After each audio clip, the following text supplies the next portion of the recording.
Você já percebeu como é fácil se afastar de Deus sem perceber? Às vezes, a distância não vem por causa de um grande pecado, nem por uma decisão consciente de virar as costas para Ele. Muitas vezes, é como uma névoa que se forma aos poucos.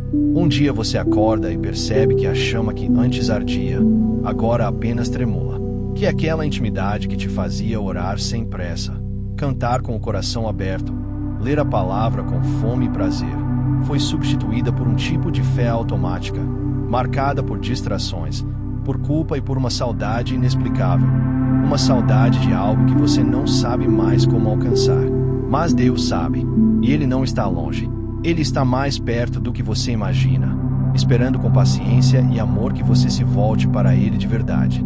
Essa reconstrução da intimidade com Deus não acontece num instante. É um caminho, mas há passos espirituais, profundos, que nos colocam de volta em direção ao coração dele. E o primeiro passo não é sobre fazer mais, mas sobre sentir mais. Sobre olhar para dentro e reconhecer a dor que você tentou ignorar. Existe uma dor espiritual que é fácil esconder de todo mundo, até mesmo de nós mesmos. É aquela mistura de frustração, vergonha e um cansaço na alma. É quando você continua indo à igreja, continua servindo, continua orando, mas tudo parece mecânico. Essa dor precisa ser escutada, não ignorada, não abafada com atividades. Porque muitas vezes é exatamente ela que revela a maior ausência, a do toque da presença de Deus. Foi isso que Davi entendeu no momento mais sombrio de sua vida. Depois de seu pecado com Batseba, ele poderia ter se calado, mantido as aparências, seguido como rei, como guerreiro, como líder. Mas algo dentro dele estava morrendo. E ele escolheu ser honesto com Deus. Em Salmo capítulo 51, versículo 17, ele escreve: os sacrifícios agradáveis a Deus são o espírito quebrantado. A um coração quebrantado e contrito, não desprezarás, ó Deus. Davi entendeu que Deus não queria a performance dele, queria o coração, queria a verdade. Esse é o segundo passo da reconstrução, a verdade. A verdade diante de Deus. Há algo de profundamente libertador em parar de tentar impressionar a Deus com nossas orações bonitas, nossas rotinas perfeitas ou nossa aparência espiritual.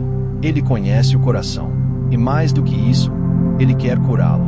Mas não pode curar o que fingimos que está bem. A tentativa de se reconectar com Deus através da performance é um erro fatal, porque nos leva a buscar aprovação, quando o que Deus quer dar é amor. Nos leva a correr atrás de uma perfeição que Ele nunca exigiu, quando, na verdade, o que Ele quer é nos atrair para sua presença como filhos cansados que voltam para casa. Em João capítulo 15, versículo 5, Jesus disse: eu sou a videira, vós sois os ramos. Quem permanece em mim, e eu nele, esse dá muito fruto, porque sem mim nada podeis fazer.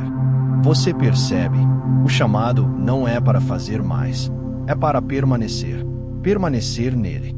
E isso só acontece quando a verdade, quando deixamos de tentar merecer o amor de Deus e aceitamos recebê-lo. Mas há um terceiro passo, e ele costuma ser o mais doloroso: deixar o passado, abrir mão da culpa, abrir mão da autoacusação. Você pode até dizer: mas eu sei que Deus perdoa.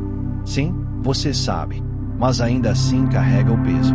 Ainda se vê pelas lentes do erro, do fracasso, da vergonha. E esse peso te impede de se aproximar com liberdade. Ele sussurra que você não é digno, que não vai conseguir manter a caminhada, que Deus está cansado de você.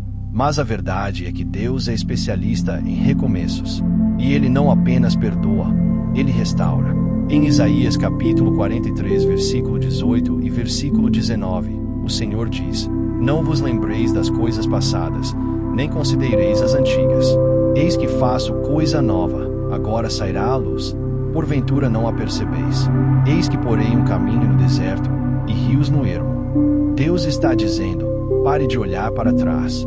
Você não pode caminhar para a intimidade com os olhos fixos no que ficou no passado. A cura começa quando você entrega esse peso a Ele e crê que a cruz foi suficiente. Que o sangue de Jesus não apenas limpou, mas te deu uma nova identidade. O quarto passo é simples, mas negligenciado: a prática constante. A intimidade com Deus é construída com disciplina. Não a disciplina de quem tenta merecer algo, mas de quem ama e deseja estar perto. 5 minutos por dia podem parecer pouco, mas quando feitos com sinceridade, com entrega, com foco, são sementes poderosas. Você não precisa começar com grandes jejuns, longas madrugadas em oração. Comece pequeno. Comece real. Lembre-se do que Jesus disse em Mateus capítulo 6, versículo 6. Mas tu, quando orares, entra no teu aposento e, fechando a tua porta, ora a teu Pai que está em secreto, e teu Pai, que vem em secreto, te recompensará publicamente. Deus está no secreto. Está naquele momento em que você para tudo e diz: Senhor, estou aqui, mesmo sem palavras, mesmo sem forças, mas eu vim. É nesses encontros diários, mesmo que curtos, que a intimidade é reconstruída. E por fim, o 5º passo: confiar que até o seu fracasso pode ser usado por Deus para te trazer de volta. Talvez você tenha caído. Talvez tenha feito promessas a Deus que não cumpriu. Talvez esteja decepcionado até consigo mesmo. Mas o que você chama de fim, Deus chama de oportunidade. A Bíblia está cheia de histórias de homens e mulheres que falharam e que, por isso mesmo, foram transformados. Pedro negou Jesus 3 vezes.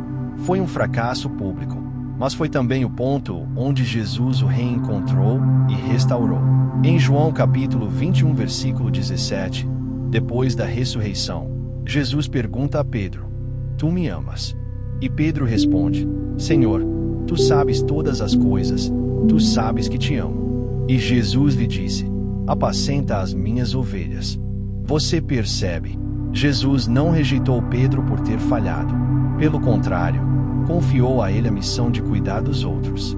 O seu fracasso não desqualifica você.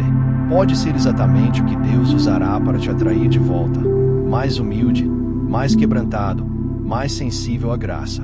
E se hoje você sente que está distante, que a chama apagou, que a intimidade virou memória, não desista. Deus ainda está aí, não esperando você se consertar, mas esperando você se render, esperando que você reconheça a dor, abrace a verdade, abandone o peso, discipline sua busca e entregue até o que deu errado nas mãos dele. Billy Graham costumava dizer: comece com uma simples oração.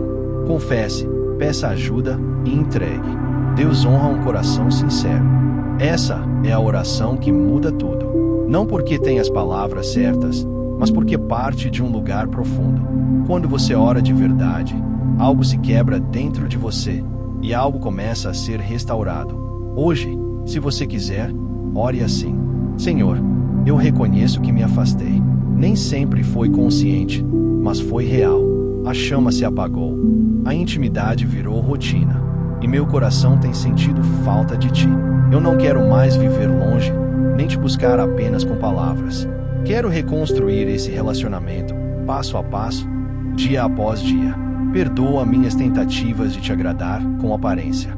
Eu volto com meu coração, com minha verdade, com minha fragilidade. Me ensina a permanecer, a começar pequeno, a confiar que tu ainda me queres perto. Usa até mesmo minhas falhas, Senhor, para me atrair de volta. Em nome de Jesus, amém. Se essa oração falou com você, compartilhe esse vídeo com alguém que também precisa se reconectar com Deus. Escreva nos comentários: Senhor, eu quero voltar para ti. E declare que o seu recomeço começa hoje.